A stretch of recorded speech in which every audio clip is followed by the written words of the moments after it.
Alors que dans le monde entier, les pays mettent en œuvre de vastes mesures préventives en réponse à la pandémie de coronavirus, le passage au travail en ligne est devenu inévitable.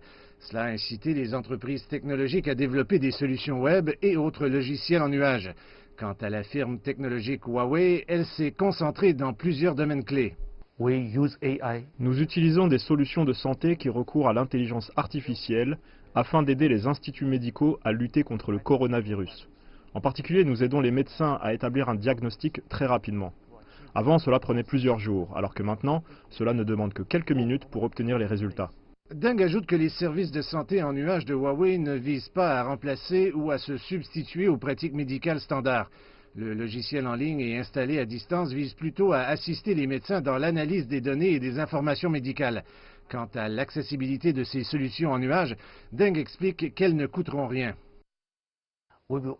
Nous proposerons gratuitement ce type de service aux instituts médicaux pour aider les pays et les sociétés dans leur lutte. Jusqu'à présent, nous avons déjà fourni ce type de système à plus de 100 instituts médicaux, en particulier des systèmes de tomodensitométrie par intelligence artificielle. En dehors du monde médical, Huawei développe également des solutions en nuage pour d'autres secteurs. La migration des tâches quotidiennes et des canaux de communication vers l'Internet sont un domaine dans lequel Huawei affirme pouvoir aider, en particulier pour les établissements d'enseignement et les entreprises. Mais alors que de nombreuses entreprises assument des responsabilités sociales, est-ce que Huawei, qui a longtemps été sous la loupe de pays tels que les États-Unis, a connu une opposition à ces efforts bienveillants?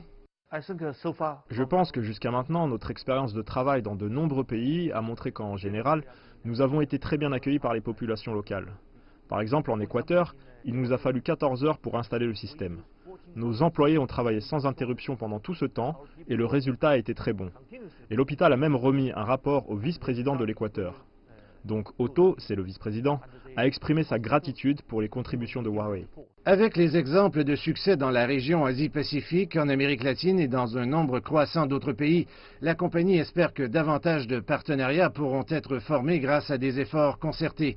Et bien que la technologie en nuage ne soit pas l'alpha et l'oméga aux effets de la pandémie, c'est au moins un petit pas vers la simplification de la vie.